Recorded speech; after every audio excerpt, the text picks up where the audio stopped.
All right, say you've written a list and gone to the store, but you quickly start buying things that you didn't plan on.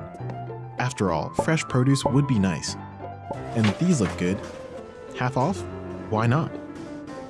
Wait, why is it so hard to stick to a shopping list?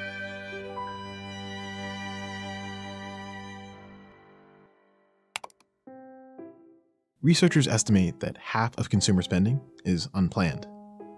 Sometimes it's stuff you just forgot to put on your list, but there's another kind of purchase that consumer psychologists measure. And that would be more of your impulse purchase, where you see something, you think, hey, that's kind of a cool item. I think I'll, buy that.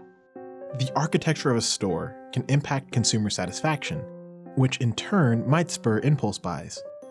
In the 20th century, the architect Victor Gruen used light and space to dramatically stage goods in storefront windows.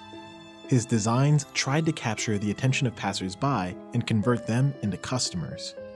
Today, people refer to this as the Gruen effect. It happens when a store takes you from shopping for a specific item to shopping for shopping's sake. It's about the mindset and the environment that they try to create. Well, does this sound familiar? Think about your last trip to an IKEA. They have the restaurant with the Swedish meatballs and all this stuff. And that's not a coincidence. I mean, you're trying to build excitement, because when people are excited and aroused, they're more likely to buy. Almost 20% of our buying decisions are based on logic and needs. 80% of our buying decisions are actually based on emotions, and we try to make that connection or bridge that connection. Of course, we are retailers, so we try to make sure that you grab a thing or two. So my name is Richard Lagrand. I'm the creative director for IKEA here in the US. Which is an important job.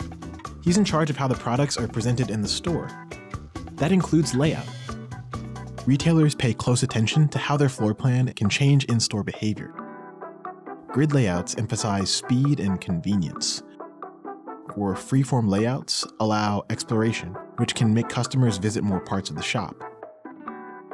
And racetrack designs create a loop that exposes customers to a certain path of product. IKEA uses a fixed path through a maze of product displays, and that can extend the distance traveled in store. So the more you travel, the more items by definition as a shopper you are going to be exposed to. At the entrance, most customers would be drawn to a bright yellow bin of bags, placed next to the escalator. Spots of light guide your eye to the entrance of the showroom, and before you know it, you're taking the scenic route. So with light, you can actually steer consumers towards the different areas and towards different product selections.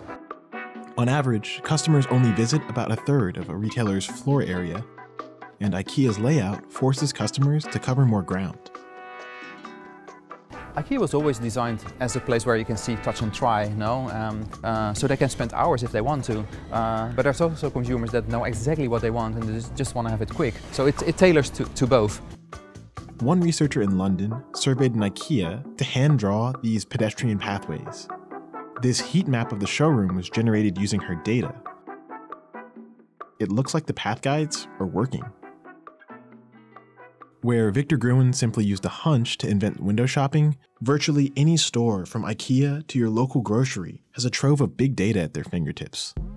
We used technology to measure actually the flow of consumers and where they're interested in and in which areas they are intend to go.